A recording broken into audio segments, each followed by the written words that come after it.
তুমি স্বীকার করতে চাও না যে এই দুনিয়াটা ভালোবাসাহীন। তুমি মানতে চাও না যে তোমার চারপাশের লোকগুলো আসলে পশুর মতো। কারণ একবার যদি তুমি মেনে নাও যে তারা পশু, তাহলে তো তোমাকে এটাও মানতে হবে যে যাদের তুমি ভালোবাসো তারাও পশু, আর যারা তোমার জীবিকা দেয় তারাও পশু। তাই তুমি যাও, তাদের বোঝাতে চেষ্টা করো, স্যার প্লিজ স্যার একটু বুঝুন স্যার, কিন্তু তারা কিছুই বুঝবে না। এই দুনিয়া সত্যের উপর চলে না, ক্ষমতার উপর চলে। দেখো আমেরিকা আর ইসরায়েল ইরানের সাথে কি করছে। যুদ্ধ হবেই, এটা এড়ানো যাবে না। তুমি কেমন একটা বোকা স্বপ্নে বাস করছো। কেউ তোমার সঙ্গে আসবে না। মানুষ অজ্ঞ নয়, বরং হিংস্র। তারা শয়তানের সঙ্গে চুক্তি করে ফেলেছে। সেই চুক্তি এখন পাকা হয়ে গেছে। বেশিরভাগ মানুষ এমন এক জায়গা পার করে এসেছে যেখান থেকে আর ফেরা যায় না। মন মিলিয়ে কথা বলা বা হাত মেলানো এসব এখন অসম্ভব হয়ে গেছে। এখন যা দরকার তা হলো ঘোর যুদ্ধ। প্রশ্নটা আকাশের তরফ থেকে এসেছে। তিনি আইআইটি মাদ্রাজে কনডেন্সড ম্যাটার ফিজিক্সে গবেষণা করছে। আকাশ বলছে, নমস্কার স্যার, আমি বুঝতে পেরেছি যে মূল সমস্যা পরিবেশগত বা প্রযুক্তিগত নয়, বরং আমাদের ভিতরের বিশৃঙ্খলা, আমাদের অচেতন অহংকার চালিত জীবনের ধরনে রয়েছে। একজন গবেষক হিসেবে আমি এমন একটা পরিবেশে থাকি যেখানে সবাই বিশ্বাস করে যে বিজ্ঞান সব সমস্যার সমাধান করতে পারে, এমনকি জলবায়ু সংকটও। আমিও বিজ্ঞানের কদর করি, কিন্তু এখন বুঝতে পারছি যে ইনপুটগুলো ঠিক করলেও, জলবায়ু পরিবর্তন সামাল দিলেও মানুষের অজ্ঞতা আর শোষণের গভীর রোগটা থেকেই যাবে।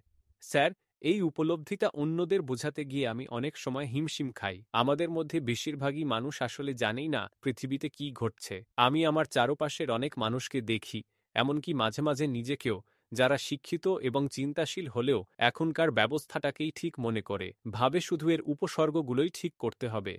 আমি যখন আপনার বার্তা পৌঁছে দিতে চাই, তখন সেটা প্রায়ই কেউ শোনেই না। স্যার, দয়া করে আমাকে পথ দেখান। আমি কিভাবে মানুষকে বোঝাতে পারি যে আসল সংকটটা আমাদের ভিতরে? যারা বিশ্বাস করে বিজ্ঞান আর বর্তমান ব্যবস্থাই আমাদের বাঁচাবে, তাদের কাছে এই বার্তাটা কিভাবে আরও স্পষ্টভাবে তুলে ধরা যায়?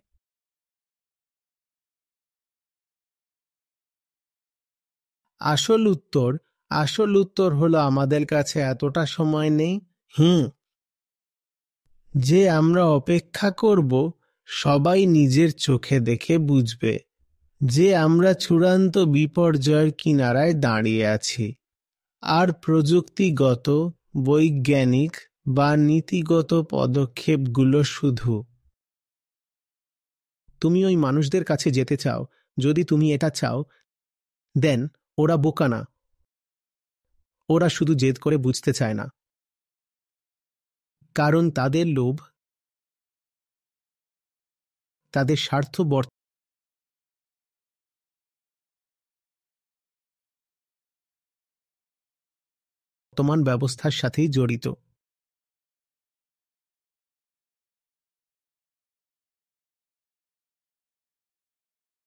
জলবায়ু একটা সম্পূর্ণ ইন্ডাস্ট্রি যেটা শত শত বিলিয়ন ডলার ফান্ডিং পায়।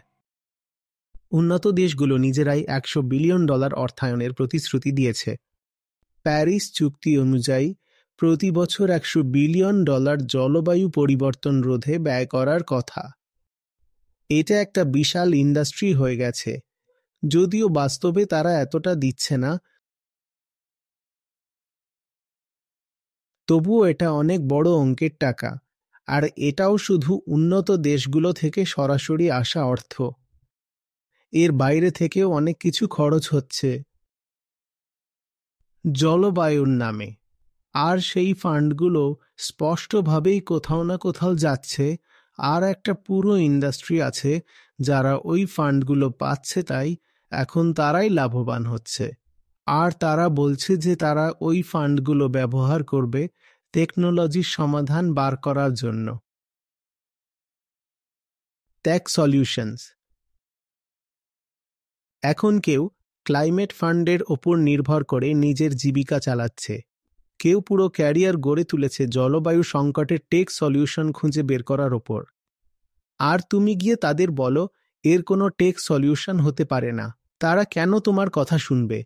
কেন শুনবে?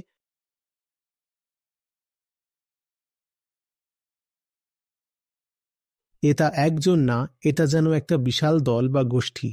এখনকার জলবায়ু সংক্রান্ত কাজ। আর অন্যদিকেও জলবায়ু পরিবর্তন অস্বীকার করার পেছনে অনেক টাকা জলের মতন খরচ হচ্ছে, সম্ভবত আরও বেশি টাকা জলবায়ু সংকট মোকাবিলার দিকে যাচ্ছে। যদি আপনি একজন ক্লাইমেট ডিনায়ালিস্ট হন, তাহলে আপনাকে অনেক টাকা দেওয়া হবে অনেক কিছুর জন্য, যেমন প্রকাশ করা, রিপিটিং করা। পাবলিক জায়গায় বলা হয় যে জলবায়ু সংকট বলে কিছু নেই এবং এই কথাগুলোকে সমর্থন করার জন্য কিছু সন্দেহজনক বৈজ্ঞানিক তথ্যও হাজির করা হয়। তুমি কি সত্যিই এমন একজন মানুষকে বোঝাতে চাও? চেষ্টা করো আর করে যাও যতক্ষণ না গরুগুলো ঘরে ফিরে আসে। 200 বছর ধরে চেষ্টা করলেও কিছু হবে না, কারণ এই লোকটা এখন না বোঝার মধ্যেই নিজের স্বার্থ খুঁজে নিয়েছে। তার পুরো পরিবার চালানো, তার সারা জীবনের সম্মান, সবকিছু এখন নির্ভর করছে এই ভুল বোঝার ওপর। ওর স্বপ্নগুলো দুধ আর দুগ্ধ ব্যবসার ওপর ভিত্তি করে তৈরি। আমার আরও গরু থাকবে, আমি আরও গরুর মাংস রপ্তানি করব, আর আমার আরও 2টা বড় বড় প্রাসাদ, দারুণ ভিলা থাকবে।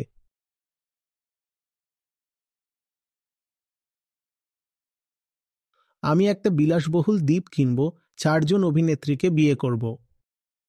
আর ওর সব কিছু দুধ ব্যবসার ওপর ভিত্তি করে তৈরি। আর এখন তুমি একজন ভালো মানুষ সেজে বলছো, স্যার, আমি আপনাকে কিছু তথ্য জানাতে চাই, দুধের রং লাল। তারপর তুমি বলো, আচার্যজি, আমি আমার সর্বোচ্চ চেষ্টা করেছি, কিন্তু লোকটা বুঝতেই পারল না। ওই লোকটার কিছুই বোঝার দরকার নেই। সে তোমার থেকেও ভালো করেই সব জানে। সে সব কিছু জানে এবং ইতিমধ্যেই একটা সিদ্ধান্ত নিয়ে ফেলেছে, তাতে এই গ্রহটা যাক না ধ্বংস হয়ে। আমি আমার ছোট্ট জীবনটা উপভোগ করব, এটাই ওর সিদ্ধান্ত। তুমি যেটাই বলো না কেন, ও আগে থেকেই সব জানে। আসলে তুমি যতটা জানো তার থেকেও বেশি জানে, কারণ তিনি তো এই কাজে পুরোপুরি ডুবে আছে। তোমার এখন দরকার প্রভাবশালী হওয়া নয়, ক্ষমতা, আর সেটাই তোমাদের সবার মধ্যে নেই। আমাদের এখানে অতিরিক্ত পরিমাণে সোজা সাপটা বোকাশোকা মানুষ আছে, যারা এটা বোঝে না যে এই দুনিয়া সাধারণত সত্যের ওপর চলে না, এটা চলে ক্ষমতার ওপর। তাদের বুঝতে হবে যে এখানে 2টো কেন্দ্র আছে। আসল কেন্দ্রটা সত্যের ওপর কাজ করে, যেখানে সত্য থাকে সেদিকেই আসল কেন্দ্র এগিয়ে যায়। কিন্তু পৃথিবীর 99% মানুষ আসল কেন্দ্র থেকে পরিচালিত হয় না, তারা মিথ্যা বা ভুয়ো কেন্দ্র থেকে চলে, এবং ওই ভুয়ো কেন্দ্র কেবল একটাই ভাষা বোঝে, ক্ষমতার ভাষা। তুমি অহংকারকে বোঝাতে পারবে না, শুধু জোর করেই কিছু করাতে পারো। ওদের মধ্যে কিছু হওয়ার ক্ষমতাটাই নেই, আর এইভাবে প্রতিদিন বারবার সেটা গুঁড়িয়ে দেওয়া হয়। এটাই অহংকারের কাজ করার ধরন। সাধারণ মানুষ কেন কাজ করে? কারণ যদি না করে তাহলে চাকরি চলে যাবে। সত্যের কেন্দ্র অথবা ভয়ের কেন্দ্র, যেটা আসলে ক্ষমতার কেন্দ্র, এই দুইটার একটাই অস্তিত্ব আছে। এই দুইটা একই জিনিস। দুনিয়া সত্য দিয়ে চলে না, দুনিয়া চলে ক্ষমতা দিয়ে।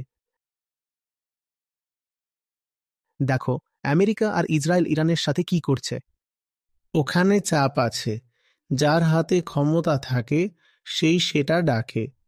সম্ভবত সত্য কোনো পক্ষেই নেই, কিন্তু যেটা নিশ্চিত সেটা হলো যার হাতে ক্ষমতা আছে শেষ পর্যন্ত তারাই জয়ী হবে। তুমি আধ্যাত্মিকতাকে আদর্শবাদ বলে ভুল করছো। তুমি বলো, না, আমরা তো বুঝে গেছি, কারণ আচার্যজি আমাদের বলেছিলেন আর আমরা বুঝেছি, তাই এখন আমরা বাইরে যাব আর অন্যদেরও বোঝাবো। আর যখন কেউ তোমার কথা বুঝতে পারে না, তখন তুমি খালি হাতে আমার কাছে ফিরে আসো, ভ্রান্ত, হতাশ আর অবাক হয়ে। কিন্তু আচার্যজি, আমরা তো তাদের ঠিক সেই কথাগুলোই বলেছিলাম যেগুলো আপনি আমাদের বলেছিলেন, কিন্তু তারা তো কিছুই বুঝল না।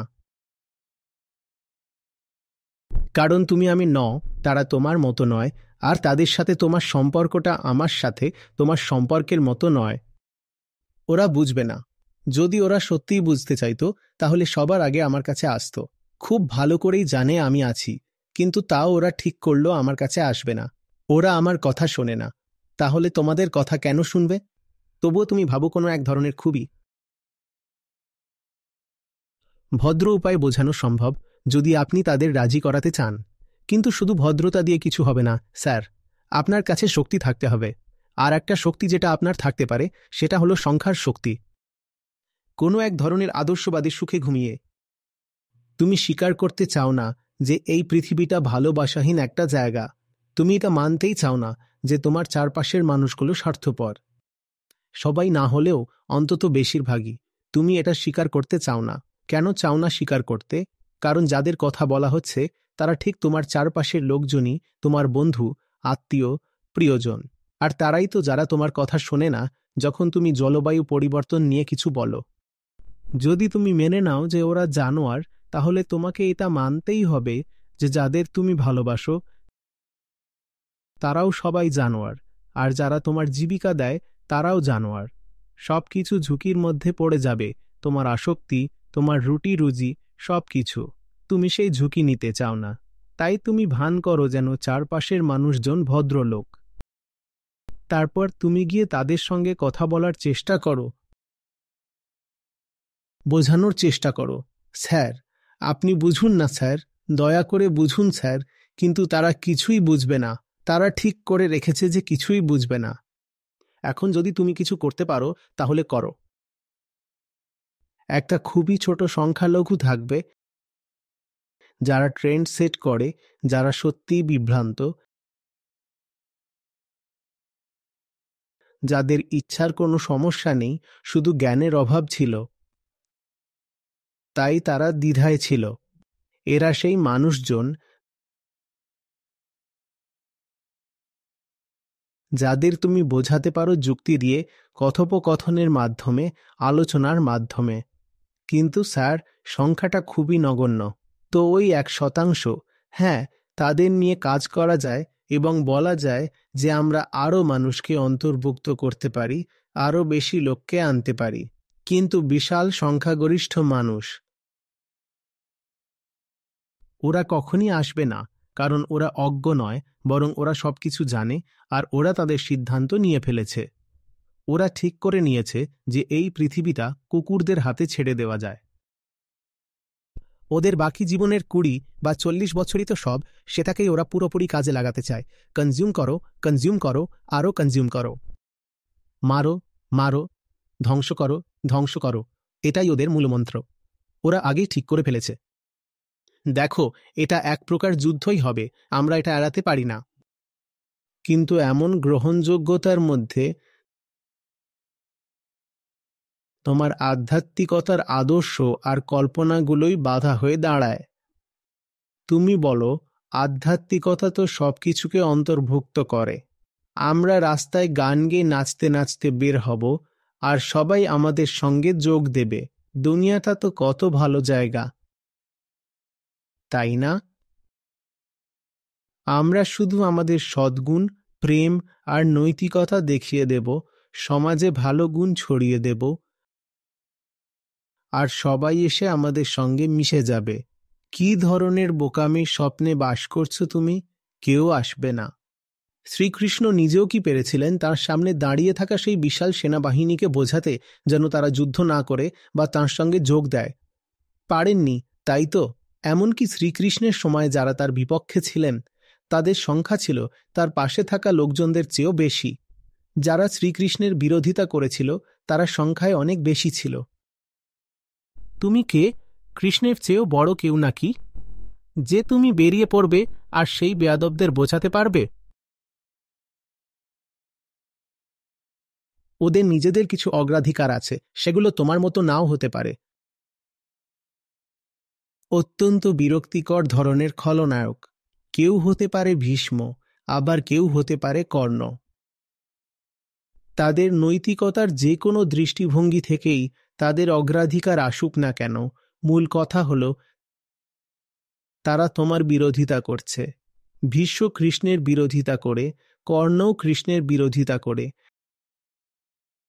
কারণ তাদের অন্যরকম নৈতিক অগ্রাধিকার আছে, আর তাদের সঙ্গে লড়তেই হবে, ব্যাস। আর যদি তুমি তাদের সঙ্গে লড়তে না পারো, তাহলে গীতা তোমার জন্য নয়। তুমি প্রকৃতির স্বভাবটা বুঝতে পারছো না। জ্ঞান ভরা কথা বা গীতা তুমি আসলে বুঝতেই পারো না।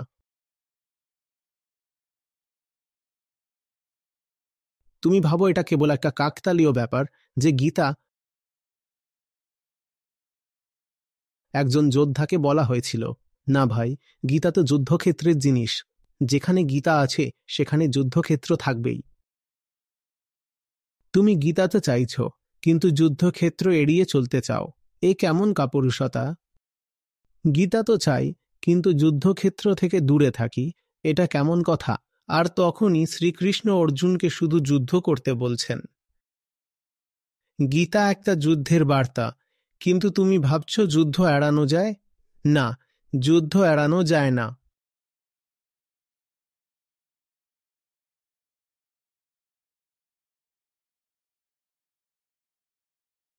তোমাদের মধ্যে যারা শান্তিপ্রিয় তারা চাইলে ছেড়ে দিতে পারে, আর আমি সেটা নিয়ে ঠিক আছি।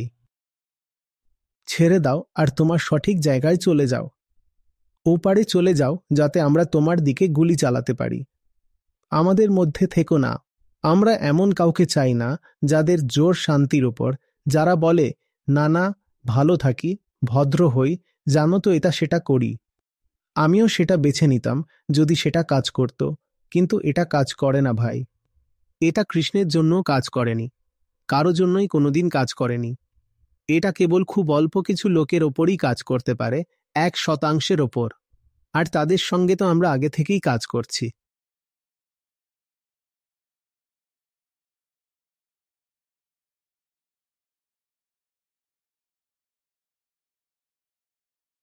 সবচেয়ে বড় সমস্যা হচ্ছে তাদের নিষ্ক্রিয়তা, যারা বুঝতে শুরু করেছে।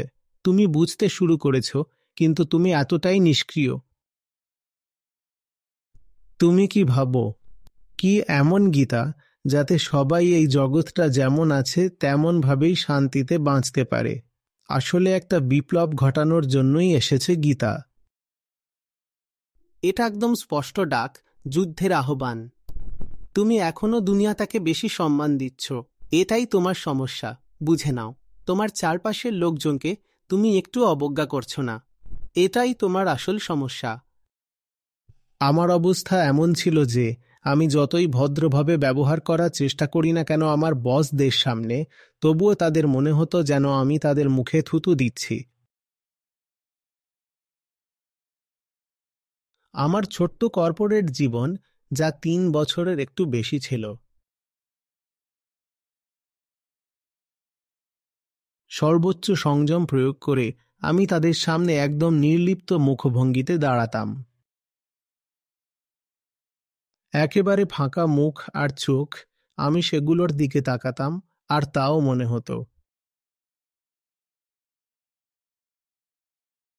ওদের সামনে একজন শত্রু দাঁড়িয়ে আছে।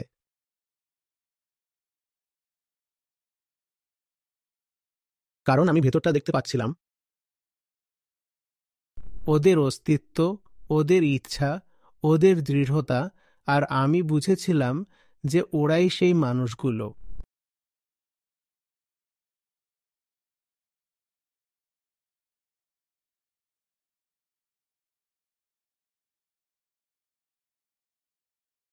সব কিছু ধ্বংস করে দেওয়ার পণ নিয়েছে।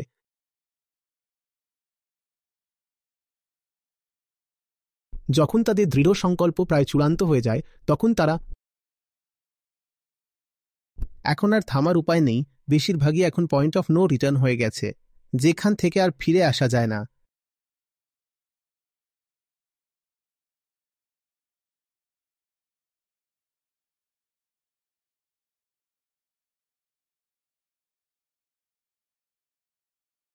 মনের মিল আর হাত মেলানো এখন আর সম্ভব নয়।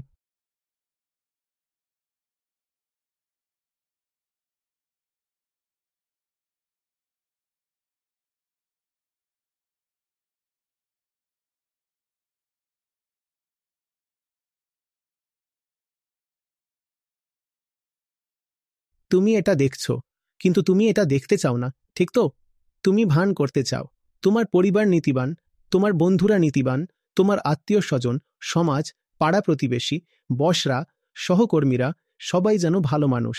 তুমি এমন ভাব করতে চাও যেন তারা সবাই মোটামুটি ভালো লোক, কিন্তু তারা আসলে তা নয়।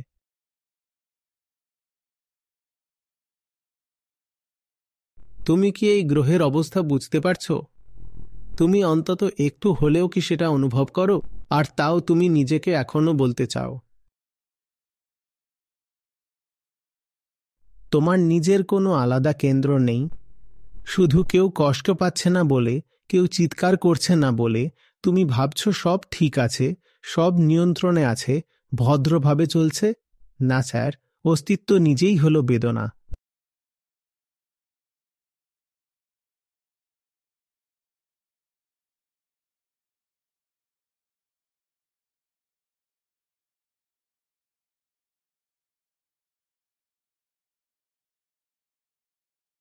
এবং এটাই রোগের শেষ ধাপ। আমরা সবাই একেবারে সোনার মতো ভালো।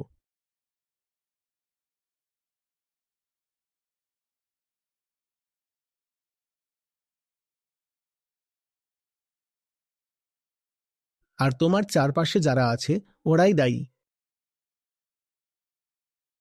আর ওরা শয়তানের সাথে নিজেদের লেনদেন সেরে ফেলেছে।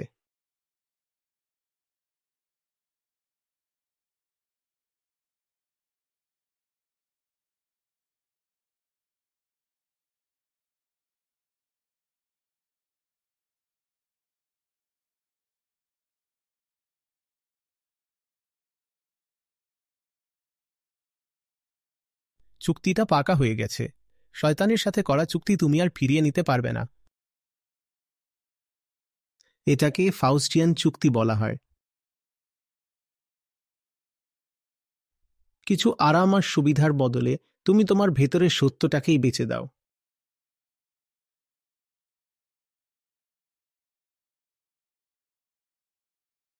ওরা চুক্তি করে ফেলেছে আর ওরা সেটা ফিরিয়ে নেবে না। এখন তোমার ওপর নির্ভর করছে তুমি কি সেখানে জোট গড়ে তোলার চেষ্টা চালিয়ে যেতে চাও, নাকি বুঝে গেছো যে এটা এখন যুদ্ধ। আর যুদ্ধ মানে এই না যে তোমায় ওদের ওপর ঝাঁপিয়ে পড়ে মুখে ঘুষি মারতেই হবে। যুদ্ধ মানে হলো ভেতরে ভেতরে মেনে নেওয়া যে এখন তোমার সবটুকু দিতে হবে, কারণ আর শান্তিপূর্ণভাবে মিটিয়ে নেওয়া বা নিজেকে আলাদা করে রাখা এটা কোনো বিকল্প নয়।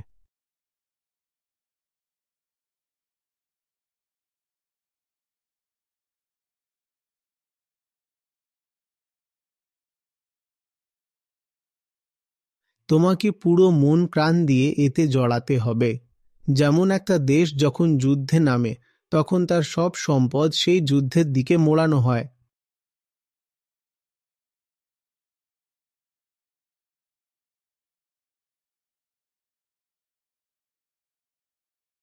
আপনি বলবেন না যে আপনি বাজেটের এত কিছু জানেন। এটা নাগরিক সুবিধা আর আমাদের পার্কগুলো সাজাতে বরাদ্দ করতে হবে। স্যার, পার্ক সাজানো দারুণ ব্যাপার, কিন্তু সেটা আরেক দিনের জন্য রেখে দিন।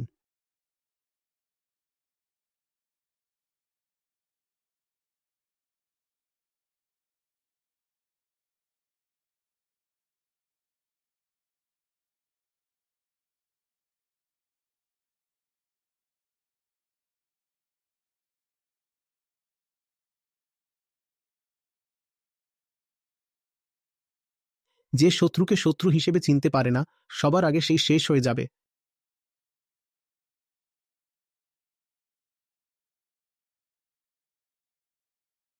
তুমি তো দেখছো ওরা আমাকে রোজ আক্রমণ করছে। বুঝতে পারছো না আমরা সবাই কতটা বোকা হতে পারি বলো তো?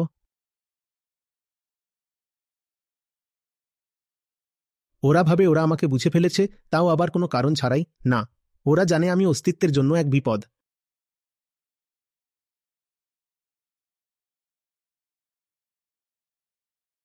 আমাকে পরিকল্পিতভাবে শোষণ করা হচ্ছে। তুমি এটা দেখতে পাচ্ছ না? একটু বুদ্ধি খাটাও, দেখবে হ্যাঁ, ঠিক এটাই তো হচ্ছে।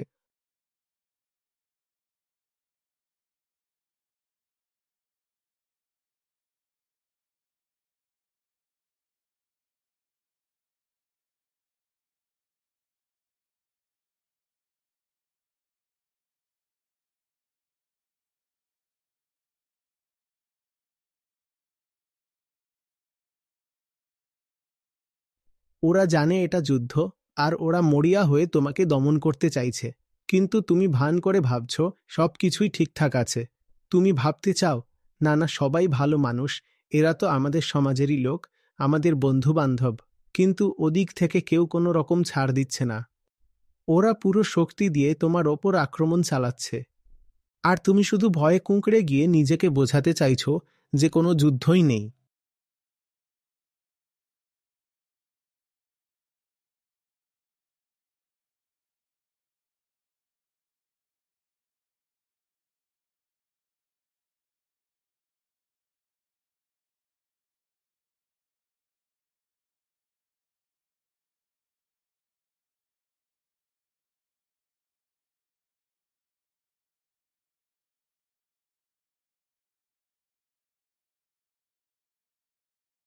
ওরা সবাই একসাথে মিলে ষড়যন্ত্র করছে। মিডিয়াতে কোথায় জলবায়ু পরিবর্তনকে তার প্রাপ্য গুরুত্ব দেওয়া হয়, তুমি কি সেটা দেখতে পাও? সব নামি দামি প্রকাশনার কথা ভাবো। ওরা কি জলবায়ু সংকট নিয়ে আলোচনা করে? ওরা কি তোমাকে বলে যে তুমি বিলুপ্তির মুখে দাঁড়িয়ে আছো, পুরোপুরি ধ্বংসের দিকে যাচ্ছ? ওরা কি এসব বলে? না, কারণ ওরা সবাই একে অপরের সাথে মিলে কাজ করছে।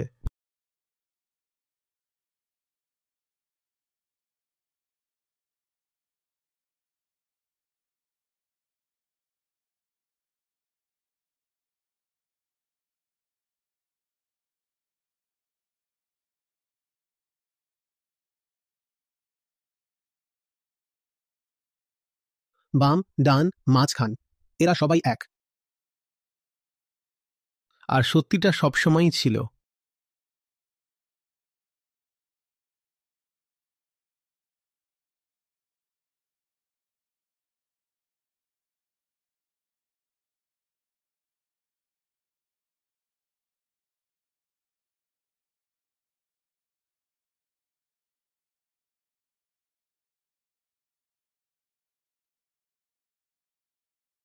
তুমি এমন সব প্রশ্ন করো যেগুলো শুনতে নিরীহ লাগে। আমি আমার বন্ধুদের কাছে যাই আর বোঝানোর চেষ্টা করি যে জলবায়ু পরিবর্তনের কোনো টেকনোলজিক্যাল সমাধান হতে পারে না, কিন্তু কেউই শোনে না।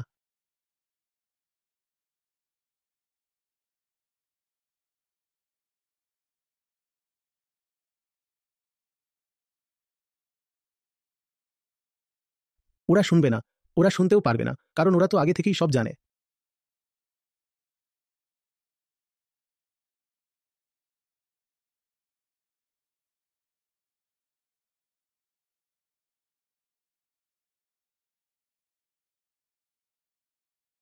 আর তুমি একা।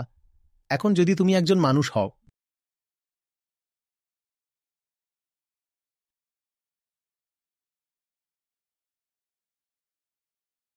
চ্যালেঞ্জটা গ্রহণ করো। ওরা তো আগেই ছুঁড়ে দিয়েছে।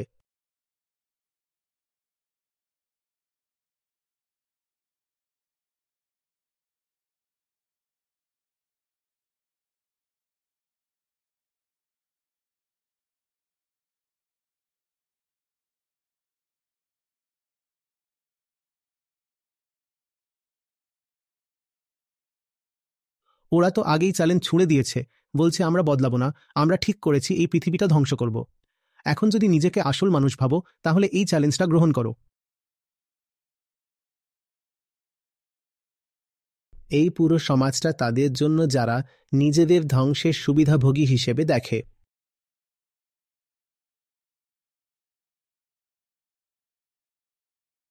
তোমাকে বুঝতেই হবে যে ভিতর থেকে তুমি তাদের সঙ্গে কোনো রকম চুক্তি করতে পারো না।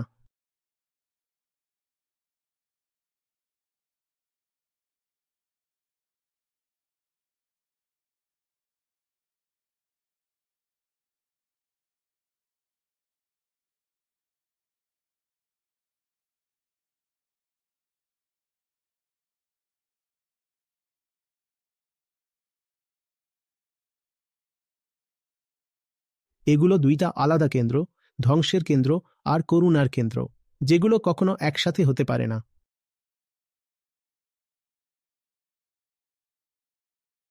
ওরা জানে না এমনটা নয়, ওরা জানে এবং ওরাই তাদের পছন্দটা করেছে।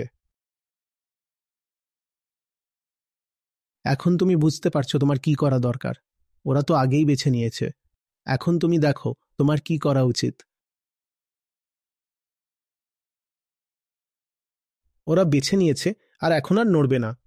ওরা এমন এক জায়গায় পৌঁছে গেছে যেখান থেকে ফেরা যায় না। এখন দেখো কি হয়।